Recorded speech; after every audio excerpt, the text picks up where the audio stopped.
say it's the Toyota's Winners Lounge tonight. The Colorado Avalanche victorious. And, of course, that Winners Lounge brought to you by your Front Range Toyota dealers.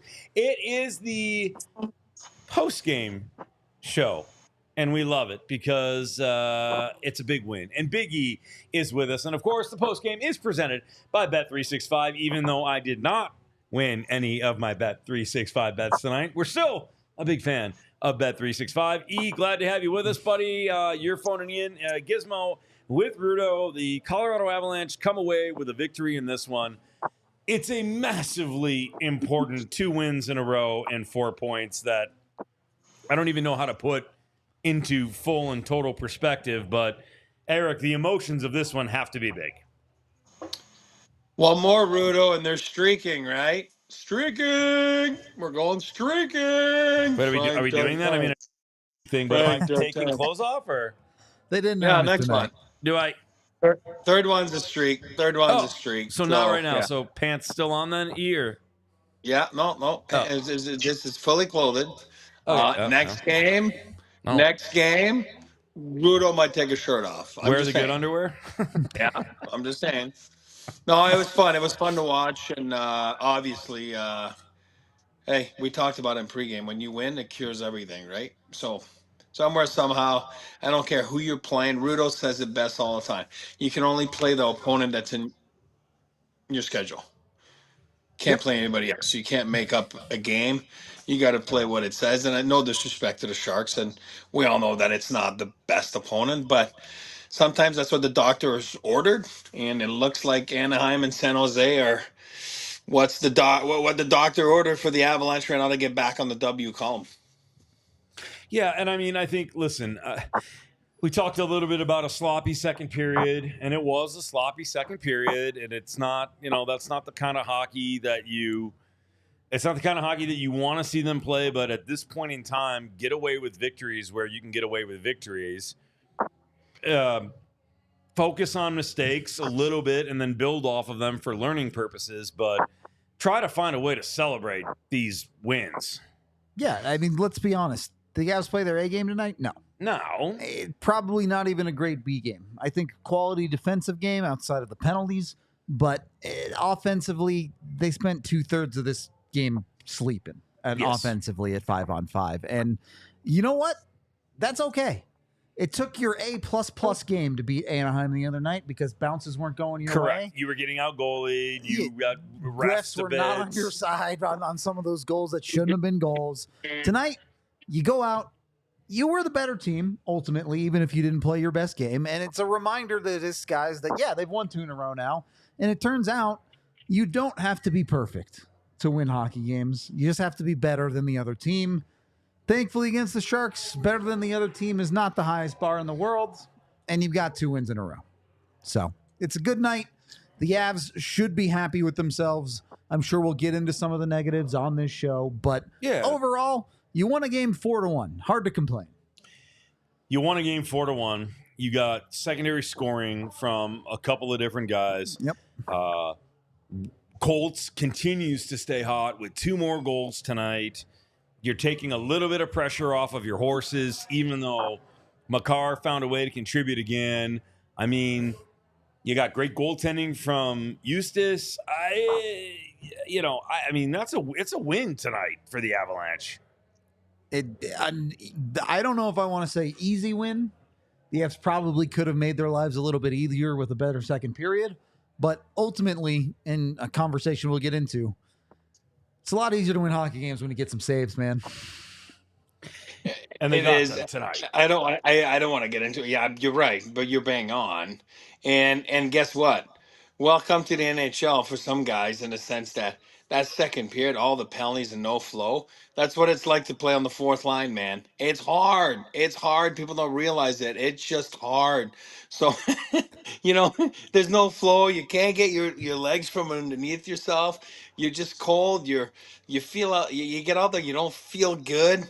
And that's what you saw in the second period. That was just no flow to that game because of all the penalties. We talked about it a lot during the watch along. the goal, and we talked about it on the pregame show, the goaltending, I'm not going to say drama, but all right, so you've got Georgiev. He plays a great game, gets you a win. Okay. You throw Justus the same bone, gets a win. I guess the question now becomes, you've introduced Kappo as another goaltender. You're going to throw him a game, maybe Chicago, maybe Ottawa. What how do you judge how you play this off now? Well, I said it, and I'll keep saying it. But first and foremost, I don't want to be rude here, but I'm not saying you. I'm saying anyone. I read that. I'm not going to qualify that last game as great goaltending that the Avalanche got. Again, you got an 800 save percentage. I don't call that great goaltending. I You don't give call it up great, three but let goals. me justify real quick because I'm going to get lit up for this as well. It was Yeah. what they needed in the moment, right? Like, okay, fine, great maybe wasn't the right word, but it is what they needed out of him to come away with a win in that game. Well, what I would say, he'd been really poor every game, really poor, and he was Yeah.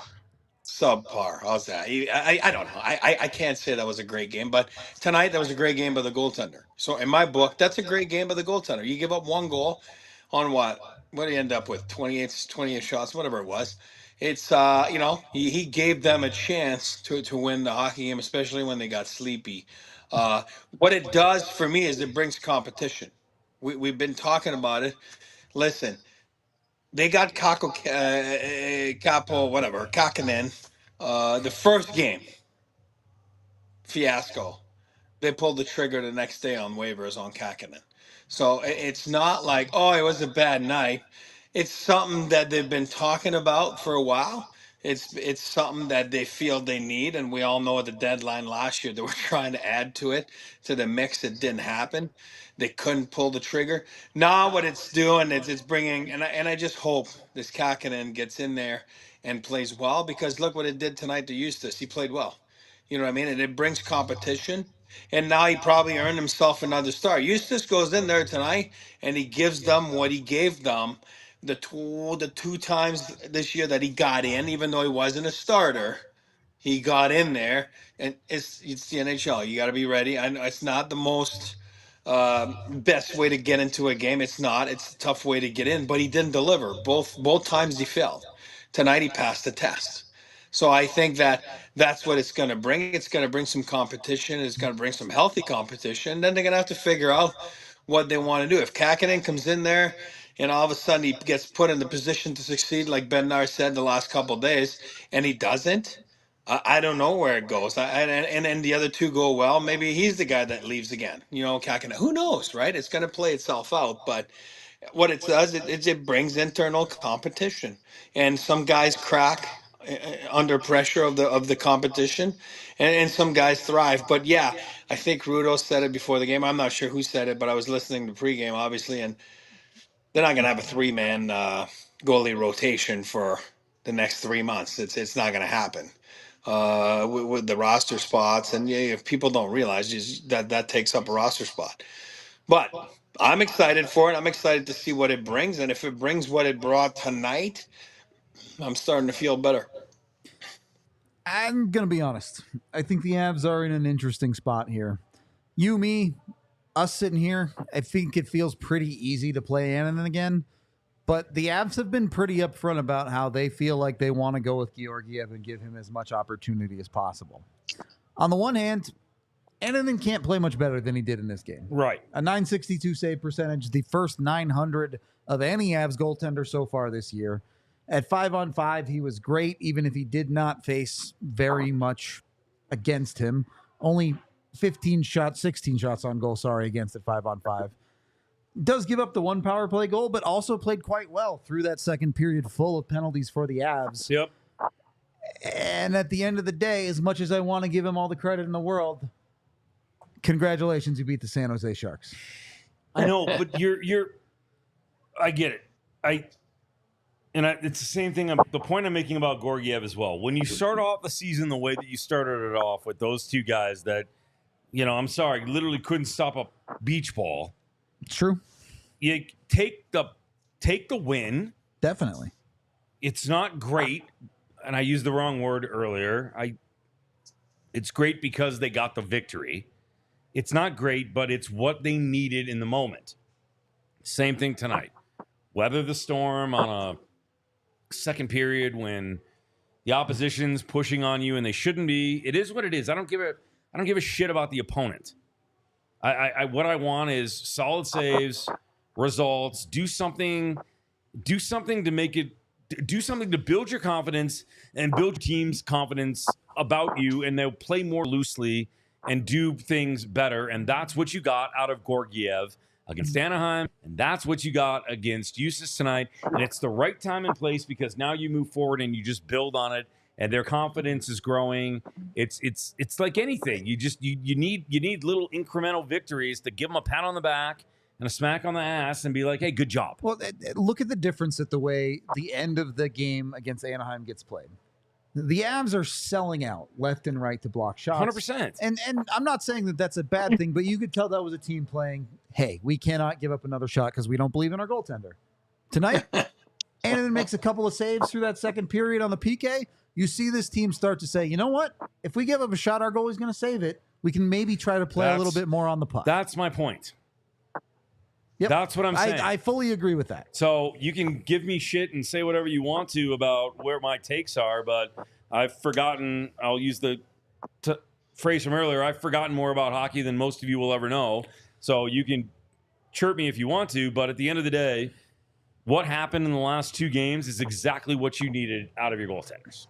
You just got to let Chap chirp, buddy. Don't feed the trolls. Oh yeah, I'm not worried about that. Like, all I'm saying, me, what I'm saying, I wasn't even talking to you about. It's the Twitter world, it's the pundits, it's the articles that I read about the great goaltending from the Avalanche. Finally got it. I wasn't even talking about you right there. I'm talking about it wasn't great, and again, people fall into the trap, and it's like. It's like Chris McFarland or talking to the media or Coach Bednar talking to the media after game 2, like, oh, Georgie is our guy. Georgie is our guy. And I get it. I'm not putting words into his mouth, but if you truly believe in Georgie and Gorgie, whatever his name is, like whatever his nickname is, you don't go and pull the trigger on the waiver guy after the first game. Exactly. You don't go, looking. So somewhere, somehow, it's all good. They're saying the right things. I would say the same thing. I'm just not a believer.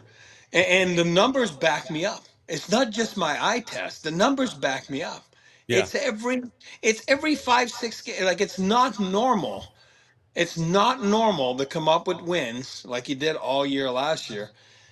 When you're at 850, 840 every night and you get wins, it's not normal. It doesn't exist. Rudo says it all the time. AJ says it all the time. Guess what? This game was normal. The Avs got ahead. They stayed ahead. They won the game. We don't have to complicate every conversation all that much. This one was straightforward. No, that's what I'm saying. Tonight, I like the goaltending. I don't care that it's Justus, Georgiev. I would be talking the same way. I'd be like, yeah, they got goaltending tonight enough to win the game. It was perfect. Well, I mean, you couldn't ask for much more. Like you said, it was San Jose great. I wish it was the friggin' 1980 Soviets or whatever it was, like, Russian team. It wasn't. It was the San Jose Sharks. But somewhere, somehow, he did the job tonight. I got no problem with the goaltending tonight. I thought he did the job. Buddy, what do you think the realistic start for Kappo is?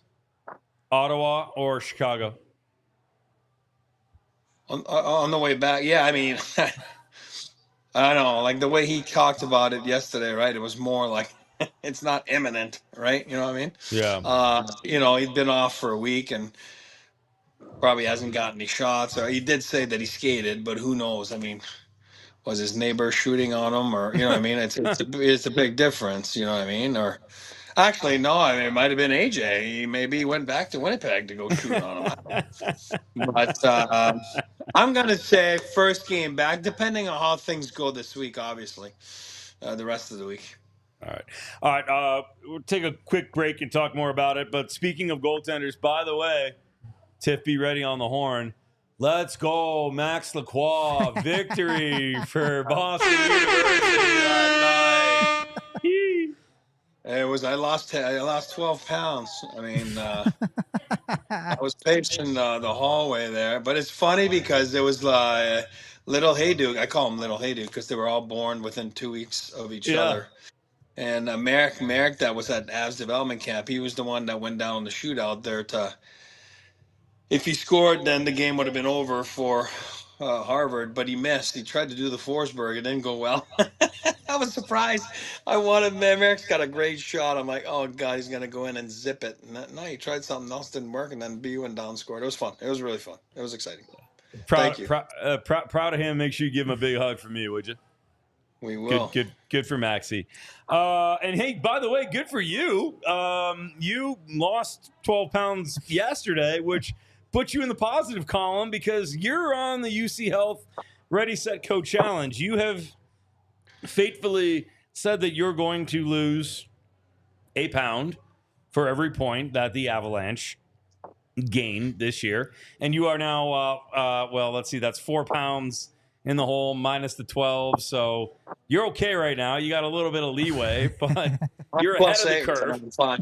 You're Thanks to their bad start. You're ahead of the curve. UC Health, in partnership with, of course, our coach Prime, who's the chief mental, and he's doing a lot of things, but he's trying to inspire you, and he's trying to get Colorado back to its rightful place as the healthiest state in the union, and that starts with you. It starts with you doing all the things that are right for you, that make you the healthiest version of yourself. Maybe it's sleeping better. Maybe it's losing some weight. Maybe it's eating better or avoiding little triggers. For Eric, he wants to lose a bunch of weight. I love that. He wants to drop 100 pounds this year, maybe, if the Avalanche can do such a great job, and they are on pace maybe for that at this moment, especially with these last 2 victories. I mean, 4 pounds already. Let's go. But maybe it's about getting off of social media. Maybe it's about going to bed earlier. Maybe it's about going for a walk or taking the dog out or just doing things that help your overall health and fitness. That's working out. That's sleeping. That's mental. That's avoiding the negatives that are on social media. But whatever it is for you that gets you back to your healthiest self will overall promote that. And it'll help promote your family and friends. So make sure you're involved. Make sure you're doing it. Don't sleep on sleep. Make sure you're eating the right way. Avoid food after 10 o'clock. Fast if you need to. Whatever the healthiest way is to get you to your healthiest version of yourself, hone in on it. If you want to join UC Health's Ready, Set, Go Challenge, click the link in the show notes or go to uchealth.org/ready, set, go. I'll tell you this, if you want to have a healthy heart, go watch some hockey games. It's good for you right now. They get exciting. They get the heart beating. You can go get yourself to a hockey game or any other event with Game Time today. Jump in with Game Time. Use the DNVR code when you sign up to get $20 off your first purchase. And make sure you're using their new feature, Game Time Picks. That makes getting tickets for your events even easier. Game Time Picks filters out all of the fluff and shows you only the best deals on great seats. So you don't have to waste time searching through all the thousands of tickets that you don't even really want in the first place. And maybe the coolest part is it's for all events. Honestly, it's not just sports. You can go to sports, sure, but concerts, comedies, theaters, you name it, you can get there with Game Time. So go get with Game Time today. Again, make sure you use that DNVR code when you sign up, and they guarantee you the best price on tickets. If you find tickets cheaper somewhere else, they'll reimburse your account 110% of the ticket price. So take the guesswork out of buying tickets with Game Time. Download that Game Time app. You can find the link down in the description of the video, and be sure to use that DNVR code. What time is it? Well, technically it's after Game Time, but still, it's Game Time. Game time. Love having you along for the Winners Lounge. Love that the Avs are piecing things together. Obviously encouraged by the step up in goaltending based on what it was through 4 games. Better now the last 2. Each guy has sort of stepped up. Just to put a button on this, and I really don't want to talk about goaltending this much ever again. Me too. I'm so done with it. I just am. But what is your move? Put your coach hat on there, E. What do you do What do you do in this next game in Seattle? It's you got to go Georgiev, I'm assuming. I think he's gonna go Georgiev. I it's not fair. It's not fair to the athlete because I don't like the athlete. It's nothing to do with her. So I would go with Justus. That's me, but I'm not the coach of the Avalanche.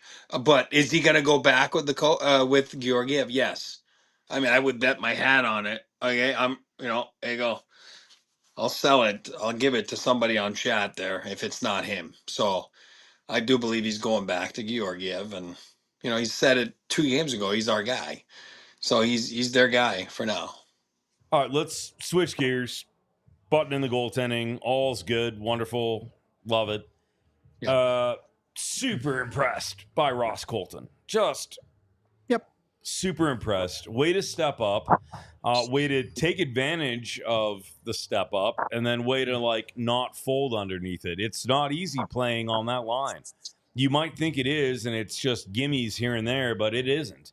There's pressure. There's thinking. There's a pace change. There's a whole level of things that you got to go be a hockey player on if you're playing alongside Mikko Rantanen and Nate McKinnon. So obviously, it speaks to the volume of the player that Ross Colton is to be able to step up and bang in 4 in 2 games. Yeah, I mean, look, here's the biggest standout to me for Ross Colton. The goal scoring is great. I think this is something the Avs knew when they got him. They kind of took him out of Tampa Bay and said, hey, you can be a depth scorer for us. Now he's a primary scorer for you.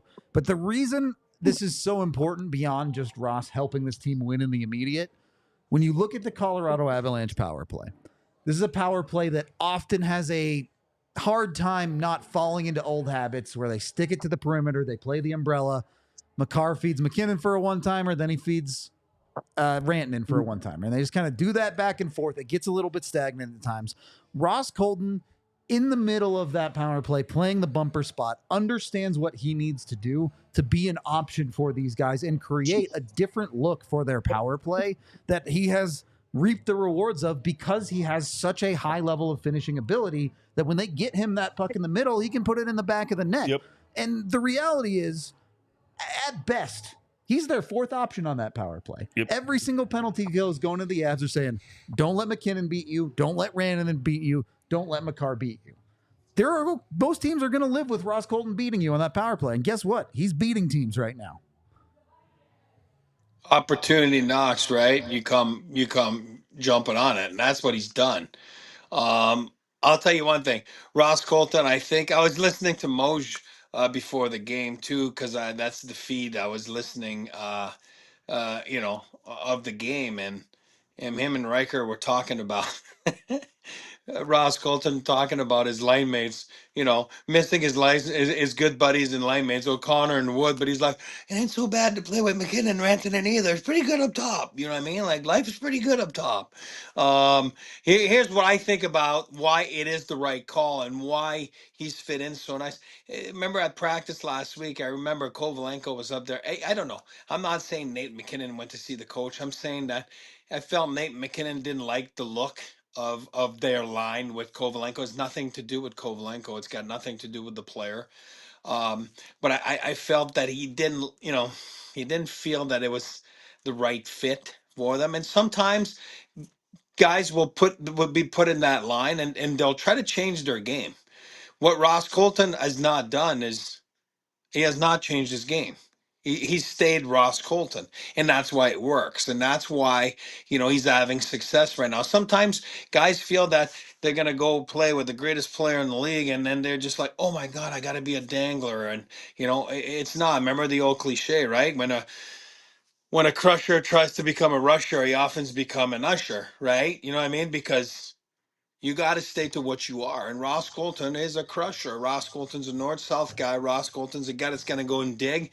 And he's got a guy that's got some sort of a finishing touch. He scored 20-plus goals in Tampa Bay. So he can do it. I do believe that he's doing it right now.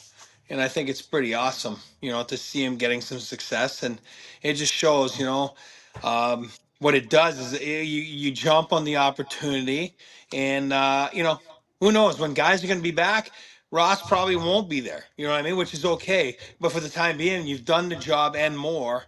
And then it helps fills the gap until who knows when Drouin's going to be back, right? So at 5-on-5, you're right. Ross Colton will not be on the top line. But if it keeps looking like this, it's going to be real hard to take him off that power play. Put him on the power play. Yeah. Remember, I talked him on about it the with power play. goalies 2 minutes ago. Competition. I got no problem with competition. You know what I mean? It brings the best out of players. And if all of a sudden you get the tap to go on the power play, then you get the tap to go on the power play. Until you're not producing, until you're not doing the right things, and then somebody else gets the tap. But I agree with you, Rudo. That's a great point. I would very much like to do winner shots for the first time. So apparently y'all need to make sure you're 5 more likes. Get it together here. Smack What are we doing? that like button so that we can have some. I'm going to do whiskey. You've got what? Jaeger, baby. Jaeger. God. Good. Oh my gosh. Full vodka. Buddy, please don't drink That's all a of lot that. of vodka. That's a lot of vodka. I love vodka. It's water. That's a lot of vodka. Don't drink all that vodka. You know me, guys. It's water. Jeff, he has not taken a victory shot yet. I can clearly tell you that. But yeah, hit the like button. Let's go. Smack that thing. I want a shot of whiskey really badly right now. You guys have lamented about this, and I'm not sure I want to go there, but we're going to go there because people want to know about it. You talked about it a little bit already, and I know we talked about it before we went on air, but Cal Ritchie. Yeah. We're rapidly approaching 9 games here. I mean, for me, I like the kid a ton. I really, really do. Does he need more development? 100%. Is the place for him most likely probably should be back in Oshawa for the season? Yeah, but based on the numbers and the bodies and the injuries and whatnot, what I mean, I don't know. Like, what do you flip the hat around to the management one? There it is. Yeah, no, that doesn't look good. But okay, so you're at 5, you're gonna be at 7 after the road trip, right? 1 home game and you're at 8. I'm not too worried. Again, I've made my point there on burning the year. I really don't care. Yeah. I've made my point about burning the year sometimes actually benefits the team. So I'm not worried about it. You know, burning the year can bite you as a player, or burning the year can help you. So somewhere, somehow, time will tell. So I'm not worried about that. Me, I'm more worried about this is what I've seen. Again, please don't bite my head off. I feel that he's going to be an outstanding hockey player in the National Hockey League. I don't feel he's ready to help this team achieve the ultimate, which is to win the Stanley Cup. So I think you have to find the best way for him to develop. I don't believe it's here at the National Hockey League level, and I don't believe it's gonna be here as bodies are coming back. But you have to have an option. I don't know what their option is. Is it Steinberg now on the 4th line that I thought? Again, you're talking about playing 4 or 5 minutes. I got no problem with him. Is it? What is the answer? Again, I would have to look at the roster again in front of us, and because the bodies keep falling down every game. But I believe for him to develop, again, this is just a management hat on. This is not the fan. This is not the teammate. He has unbelievable skill. We're not. If you're asking me where's the best place for him, come next week, I do believe it would be in the OHL. That's me. So I guess my big question on the follow-up to that is where does he get better development, coach-wise, facility-wise, etc.? I mean, is it truthfully in Oshawa, or is it with the big boys in Colorado? The thing is, I think this is kind of a false question. Because, yes, the Avs are going to have better facilities. Yes, the Avs are probably going to have better coaching at his fingertips. 100 likes. Thank you. Appreciate that. We'll get to the shots in a minute. But the problem with the NHL is the Avs are 2-4, and they're trying to win hockey games. The Avs don't have the time. They're not the San Jose Sharks, who aren't trying to be good this year, that can play Cal Ritchie and have him play through his problems. When Cal Ritchie is hurting the team, he's going to catch the bench. And you're not developing anything on the bench. And the reality of Cal Ritchie is on this team, if Eric's the front office, I'll be the analytics department. He is their worst possession player through 6 games so far this year. Okay. And by a lot. It's not particularly close. At even strength, he's -7. He's actively hurting your team when it comes to trying to win hockey games. And again, just like Eric said, this is nothing against Cal Ritchie, the player. I think he's going to be a good NHLer. He's just not there yet on the defensive side of the puck. And at the end of the day, Jared Bednar isn't here to develop Cal Ritchie as a hockey player. He's here to win hockey games for the Avs. And you saw it at the end of this game. It's a 1-goal game in the third period. What does he do? He puts Logan O'Connor with that line instead of Cal Ritchie, and Cal Ritchie's sitting on the bench while this game is ending. Okay. All right, let's talk more about Cal in a second. And I bet on him tonight to pop a goal in at an anytime goal scorer, and I came up a little bit short, but that's okay. It wasn't an ordinary bet, for me, but whenever the moment, it is never ordinary at Bet365. Every single day, you can count on them to power up the odds on hundreds of bets to give you a chance to win with more than over 10,000 boosts every single month. And they boost specific markets and your winnings, even the parlays. So make sure you keep an eye out for custom DNVR bets. We didn't do any tonight, but we certainly will. I have benefited from the NHL early payouts with Bet365 early payout offers your winner if your team gains a 3-goal lead, and with instant payout on straight bets and parlay selections marked as winners. Download the app and use code DNVR365 when you sign up. There's a whole bunch of benefits that come from doing that. I did it. That's how I got kind of hooked on it, and I absolutely love it. A big fan. 2 really cool offers when you use that DNVR 365 to sign up. All you got to do is deposit $10 and then pick between either of these things. You can get a bet and get offer, place a $5 or more bet, and get $200 in bonus bets back. I did that, and I'm still playing on house money right now. Or you can have this first bet safety net, and that basically is if you bet up to $1,000 and your qualifying bet loses, you receive a matched refund in bonus bets. Whatever the moment, it's never ordinary at Bet365. Must be 21 and physically located in Colorado. Please gamble responsibly. If you or someone you know has a gambling problem and wants help, please call or text 1-800-GAMBLER. I don't need that number right now because I'm having a lot of fun and we're doing good. We're winning still. We won a football bet tonight. Look, maybe next time you need to loosen up a little bit before you make your bets. I should. I feel a little... I didn't... Yeah, I need something to inhibit my prohibitions more. Yeah, indeed. Something like a Breckenridge Brewery beer, perhaps. Ooh, yeah. You saw me drinking a couple of Avalanches during the game, and the Avs won. Maybe there's some math to that. I don't know. But you can also check out Breck Brew's new West Coast-style IPA, the Ridge Runner. Of course, they have dozens of flavors for everyone. Whatever type of beer you might like, Breck Beer has one for you. They're the official craft beer of DNVR. You can find them anywhere in the 50 United States at a local liquor store near you with the Breck Beer locator online at breckbrew.com. Of course, some of their favorites, the Avalanche that I love. You got the Nuggets beer, the Mile High City, the Broncos Country Pale Ale, even a Fun Slinger, or a Good Company Hard Seltzer. They got something for everyone, like I said. Again, breckbrew.com to find it near you. There are a couple of comments in the Toyota chat that I wanted to touch on really quick as we get back into it here. Someone up a little bit talked about perfect world. Cal Ritchie would be in the AHL. 100% agree. I think the AHL is the perfect league for him. Unfortunately, the rules just prevent him from being able to do that.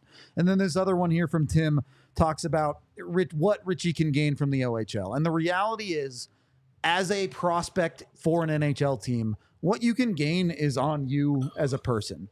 Yes, Cal Ritchie's going to go and dominate the offense in that league. But that's not what Cal Ritchie needs to learn. Cal Ritchie needs to take it upon himself to be responsible defensively, not plays, and play the game the right way on that side of the puck, which has nothing to do with his OHL competition. And play the way that Bednar wants him to play. Exactly. Implement that structure within the general structure.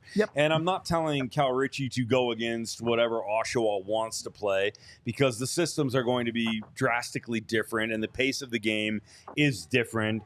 And Colorado plays a way different system than most teams, but go implement. You can implement that stuff within other systems and be effective and learn on the fly and probably make Oshawa a better hockey club. Agree. Well, what if I can add to that question? It's a fair question, very fair question. There's many parts to it. There's a thing called World Juniors, which I'm not a big fan of, but we can talk about that later. But it's a 2-week tournament that obviously he would benefit from, and he would benefit from being with the best. From his country and his peers, and to go get a gold medal, to be there on the leadership part of things, you would think. Oshawa, there's nothing wrong with going down there. There's never wasted time. It's never wasted a wasted part of his career. Kel Makar went back to UMass. Amher absolutely dominated his second year in college hockey. Not even close. Shouldn't have been there. Could have easily been one of the Norris Trophy finalists for the Avalanche. But he went back there, and there's nothing wrong with being a leader with your team. There's nothing wrong with. I can tell you one thing: practice habits. I can tell you right now, he went in this year and he learned. He saw what it's like to practice every day, to hit the net every shot of practice, to be at a high pace. You don't have that in practice in juniors, and he didn't have that in practice in juniors last year. You'd be lying to yourself if he said to you that he was. But you can bring that for yourself now. Let's say again, it's all hypothetical that he ends up down there, and then you bring that. It's infectious to your teammates down there. All of a sudden, the whole team practices at a higher level. There's a lot you can do besides just playing the game, and we all know at the end of the day, you're going to get points, and points are going to come, and the OHL leagues like that, you can go and cheat the game and get a gazillion points. Is that what? I don't think that's what. Again, we're assuming he's going down there. So, but somehow, there's a lot to gain from going down there. It's all about the way your outlook on where you're at and your outlook on life as a pro. And there's always a lot of positives you can take from a demotion. And now, if you look at it the other way, and it's like, head between your legs, nothing's. You're right. It's going to be disastrous. For anybody, not just for Cal, for anybody. So yeah, there's a lot you can learn. So, and again, you're right. If this is the San Jose Sharks, look at Will Smith. Well, look at Will Smith tonight.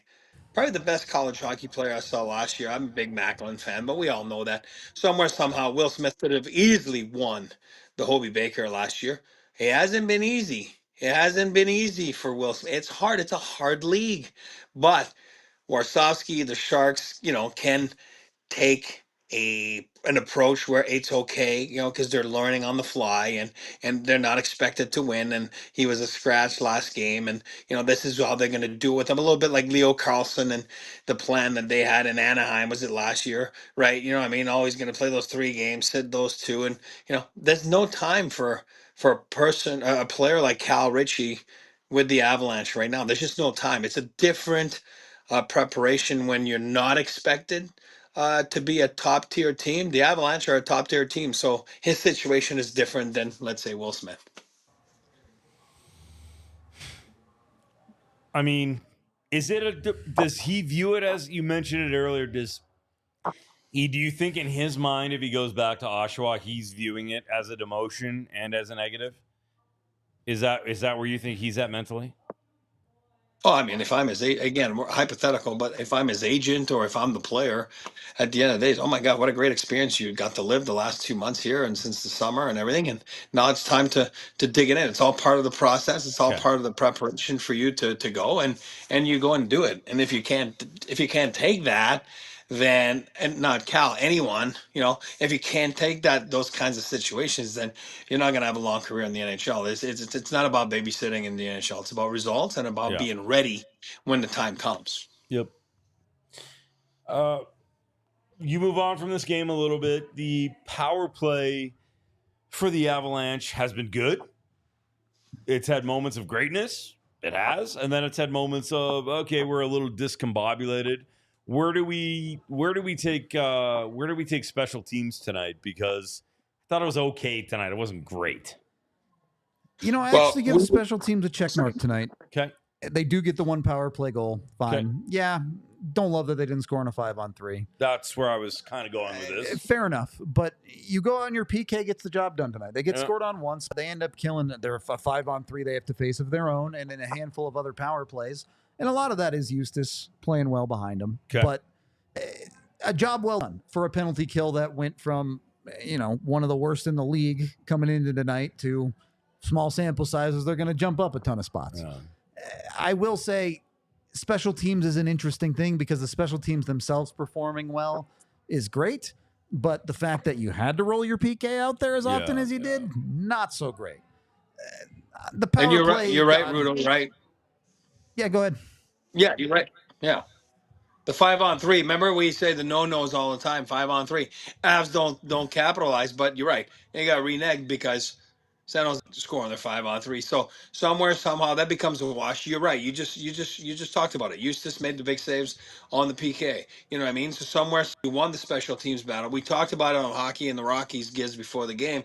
We said don't like to put it in the keys all the time because we always feel. But I feel like in a game like tonight, your special teams got to be important. And what it did is it gave them the lead. We all saw the game last year, Rudo. Remember when it's 0-0 and then all of a sudden you're like, oh my, I get goalied or, I'm going to win the game. And remember it was all stressful. Blackwood was stopping everything. Well, what it did right there is they got that power play goal right off the bat, in the first period. And then they never looked behind. You know what I mean? So you were never scared of that game because you were always ahead. So I felt that the special team tonight, the power play goal was at a right time, and I think it just came in and gave them some breathing room and helped them get their legs underneath them, and then obviously they got the saves after that they needed to be able to never look back and never trail in the hockey game. Just quickly to your last point there, could have easily picked Ross Colton for this, but I picked Justus Annunen for our UC Health Live Extraordinary player of the game here because of that special teams work. Ross Colton deserves all the credit in the world for getting the Avs the lead and giving them that chance to win the game. But Annunen in a 2-1 game does not give up that next goal in the second period where the Avs did not play particularly well. And they go on to win the game because of that. I thought he was very good tonight. And in his first legitimate start and his first legitimate test in net, he showed up. Mm-hmm. Agreed. And we always say it time and time again. I mean, who's your best penalty killer? Goaltender. And he did a good job tonight. I won't use the word great so I don't get jumped on by a lot of people. But at the end of the day, I thought the PK was very good. Yep. The one goal you give up, you probably want Sam Girard to be a little bit stronger on a stick net front there. Yeah. I mean, let's not throw – I mean, we're not going to throw Sammy under the bus. No, under the bus. But I thought Sammy was much better tonight. I think Josh Manson had a tough game for maybe second, third game in a row, but Sam Girard was much better for the Avs defensively. And we can pivot there. I thought the defense in general was very good tonight. Agree. Again, they stand out, and I'm hyper-focused on it because of the fact that they need to jump in and help out defensively, but I'm very happy with the way that the defense has stepped up on a whole. Look, again, you have to kind of dance through the raindrops a little bit on these penalty kills, and a good job as a team fully on the penalty kills to kill as many as they did. But look at this team with the lead. Yeah, the Avs didn't play a particularly good second period. The third period was slow, not bad, but slow. In the last 40 minutes of this hockey game, do you know how many high danger chances the Avs gave up at 5-on-5? 1. Yeah, that's how you play hockey with a lead. You're giving the other team nothing. E? Yeah, you're right. And again, go back to the keys. Key number 3, play solid D. Don't give up anything at 5-on-5. And the Avalanche don't give up a lot. And it's been like that. What is it now? 2 and 4. So 6 games, right? 2 + 4 = 6. Yes. I had to, it's getting late. Sorry. So yeah, they haven't given up a lot. You know that, Rudo. We look, you give me the numbers after every game, and you play that way, and it should be that way. Because the Avalanche you did it in pregame. They're the best possession team, basically, in a nutshell, in the National Hockey League. So the Avalanche have the puck. They play with the puck. If the Avalanche don't have the puck, it's a tough game. When they're chasing, they're not built like that. They're built to have the puck. They're built to produce chances. And when you do that, you're not giving up any. Yes, there was been some breakdowns a few times in the first couple games. And, at the end of the day, the puck ended up in their net. But best way to play hockey is when you don't give up a lot. And like you just said, one scoring chance or whatever, high danger in the last 40 minutes to 5-on-5. And again, the whole second period was that on the PK. We all know that. But, you know, it's a good game. It's a solid game. And guess what? When there was that the high danger chance, a 5-on, goalie made the save. So you call that a time. You know what I mean? And that's why Justus was good tonight. For me, it's above average goaltending tonight. That's above average. Look at his numbers. The numbers say everything. He was sharp. He was confident. I loved the way he played. I thought it was awesome. Okay, want to get a little bit of a deeper thought on defense, but we'll take a quick breath. Before we do that, should we do these? we should do these. Yes, I like this. Winter shots. Winter You got shots. something going on over there, buddy? Oh, I like it. Tiff? Cheers, chat. Cheers. Thank you, guys. Thank you very much for the likes. We appreciate you. Love you. Don't drink all that. Oh, my God. That's some strong water. Good to have those back. Oh, that's fun. Oh yeah, a lot of that with the Avs win games this Oh, year. man, that's whiskey, and that is good. If you had to pick a high point right now on the defensive side of things, what is it that you like? First of all, what are you looking for tonight out of that defensive core, out of those six? And then what did you really like? Well, Rudo just touched on Sammy, my guy. I mean, again, I'm not going to be biased. Sammy was outstanding tonight in my book. A lot better. Cale Makar's the best player on the planet. You know what I mean? He's unreal, by the way. He's so good, like as advertised, disgusting. right? It's like not I mean, fair. It's not fair. Like I'm sorry. Like, and he's got another notch, another level. Hey, but he wasted his time his sophomore year at UMass. You know, not a big deal. He wasted his time. No, you don't waste your time. You learn. You could, you know, it's okay. But I'll tell you what I saw, and something, and I forgot. I forgot to write it down. Third period. For the record, has nothing to do with the D, but it does. If you look at Kivi's goal, which by himself, you know, obviously bought himself another 3 months there. Sarcasm. God, I'd like to be sarcastic with Kivi.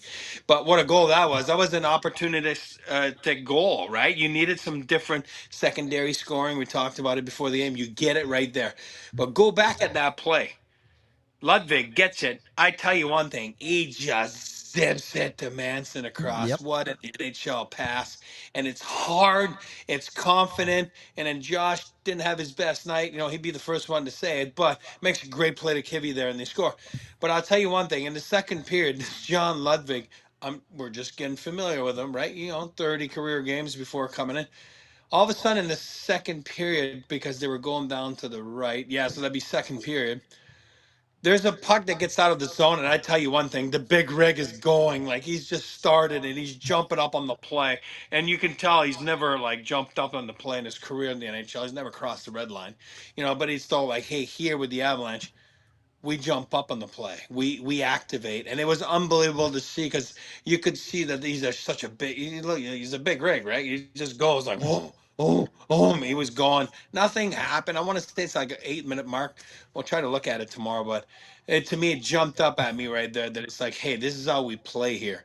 So somewhere, somehow, you said it, one scoring chance against. It starts with the back end. We all know it's more 5-man units and everything. But when you give up one high danger chance in 40 minutes, the back end did their job tonight, starting with Justus and then obviously leaking to the 6Ds. There's three things I want to touch on this defense. First, I don't want to skip over Cale Makar just by saying he's the best defenseman in the planet. True.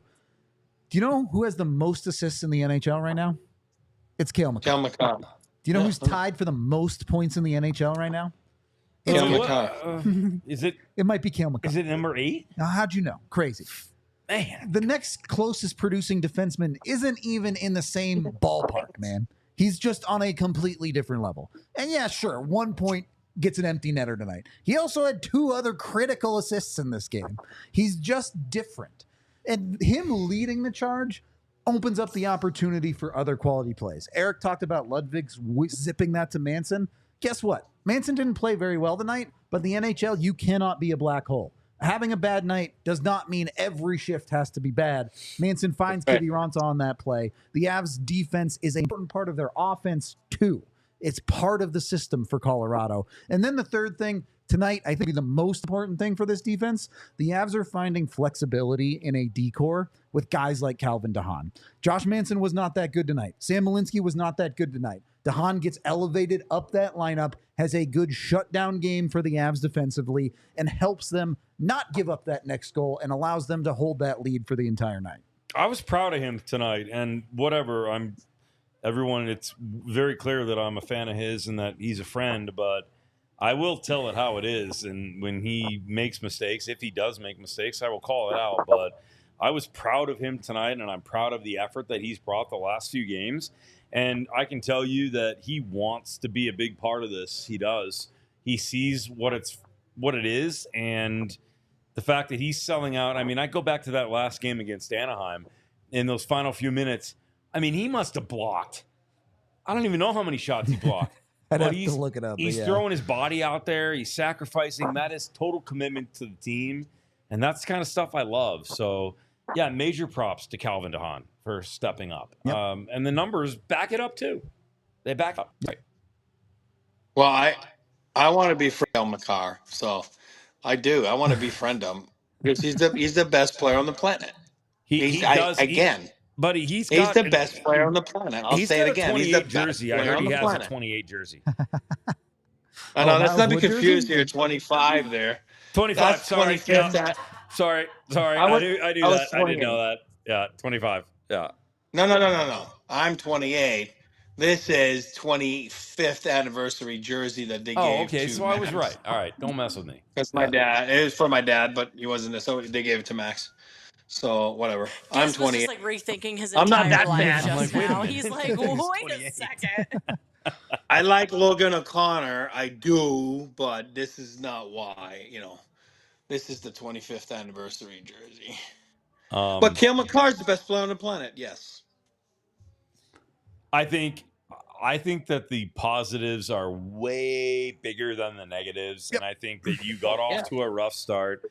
For whatever the hell reason, you got off to a rough start. And there's a lot of fingers that can be pointed. But at the end of the day, this Avalanche team is starting to show us who they are. And I think that the hockey gods favored them on the schedule, and we're seeing the benefit of the current situation.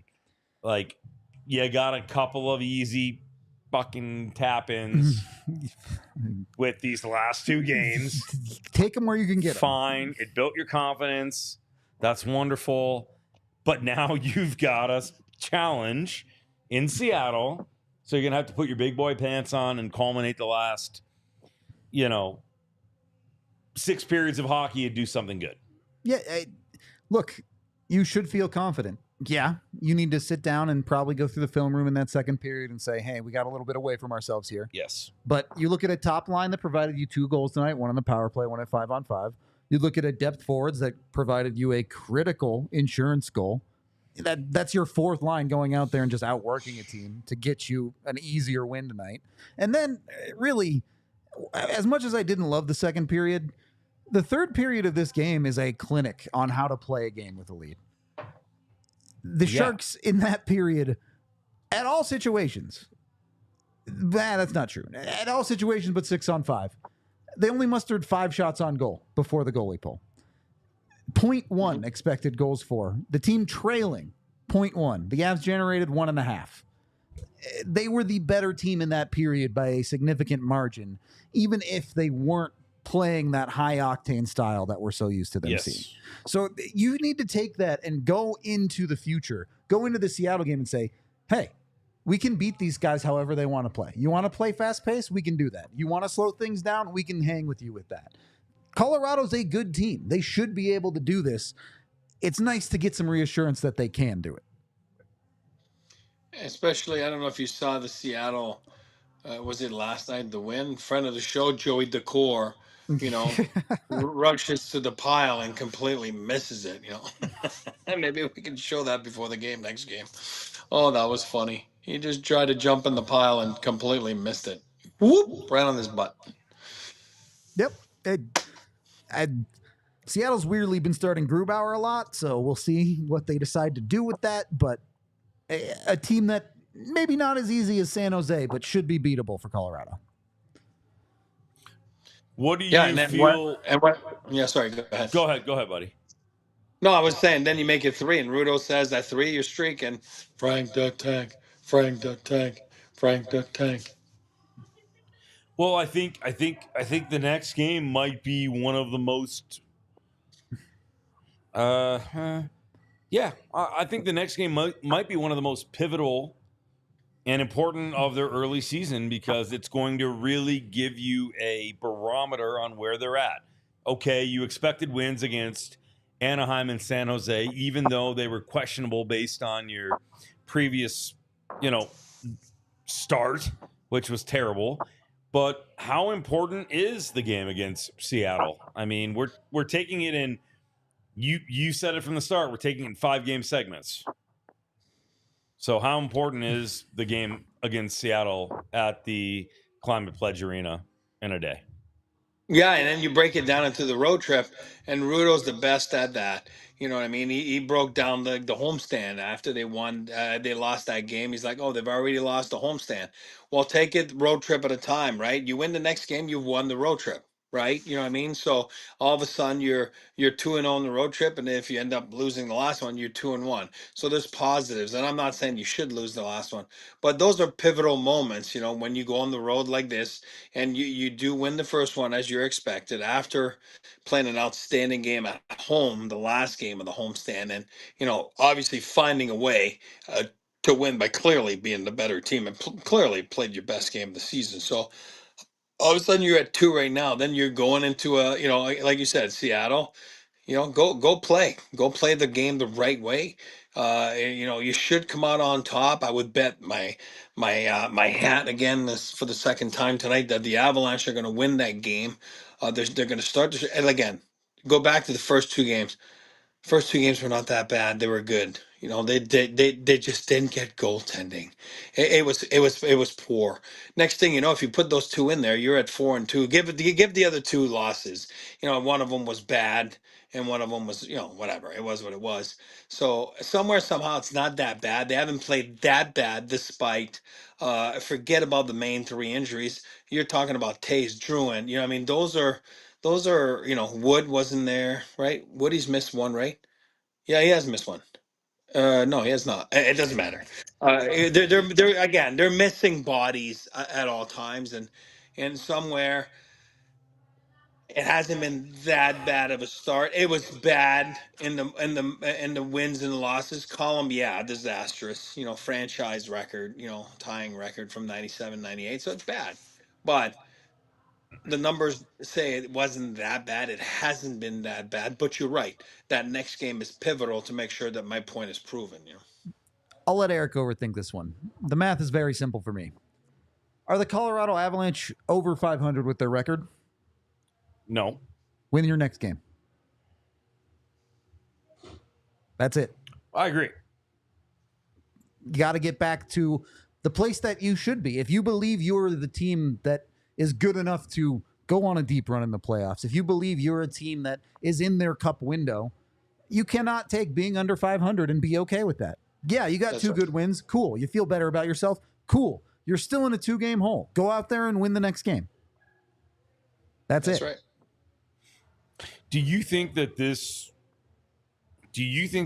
early season road trip could potentially be a benchmark for them all season long and pivotal to what happens from here on moving forward? Yeah, absolutely. Yeah, I think these 2 games are critically important. I don't think you need to necessarily win them both, but I think you need to win at least one of these, Seattle and Utah.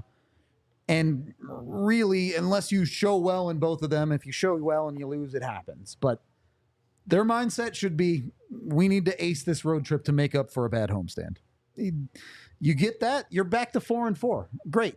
You can reset your season a little bit. You're not in a gigantic hole, which, by the way, the top of the Central keeps winning all of their games. You cannot take your foot off the gas, or it's just going to get harder for you. So, yeah, the Avs need this. And look, if they lose them both, I'm not going to be sitting here telling you the season's over. But you're setting yourself up for a very hard, very long regular season if you continue to drop these games. Yeah, it's dangerous, no doubt. I mean, I mean, coming away with a win of the two is money. Coming away with both wins, everything is all wonderful in the world. Yep, agreed. Good way We to put talked it. about it all summer long about their schedule, Rudo. Like, remember this summer we had shows on the schedule and everything. I think the schedule lines up awesome for that team. Agreed. You know what I mean? I think Agreed. it just lines up. I love the way it is, and you know, you're on the road, and then you come back, and you're home a week, you know, whatever, at a give and take, and it just sets. It's nice. It just flows nice for the time being. Yeah, there's a lot of games coming up, and yeah, and it as you should, because you're getting into the thick of it. But I don't think the start of the season's been taxing by any means, you know, schedule wise. I do believe that. I thought there would be more than 2-4 after 6 games. But with that said, if you look at it, if you're bored one day, just go on avalanche.com and download the schedule. Just look at it. It actually it sets up pretty nicely for the Avalanche coming up. You got 5 games left in October. You're 2 games below 500. If you win 4 of those games, congratulations. You're now above 500. Go win That's 4 right. your next 5.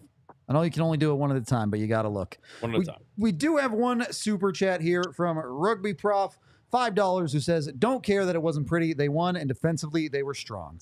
Dudes blocking shots, and Annunen looked solid. Progress, and Colton rocks. That was the whole show. All we needed to do was read that, and we were good.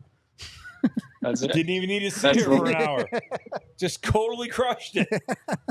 They are But that's what we obligated to said. sit here for an hour.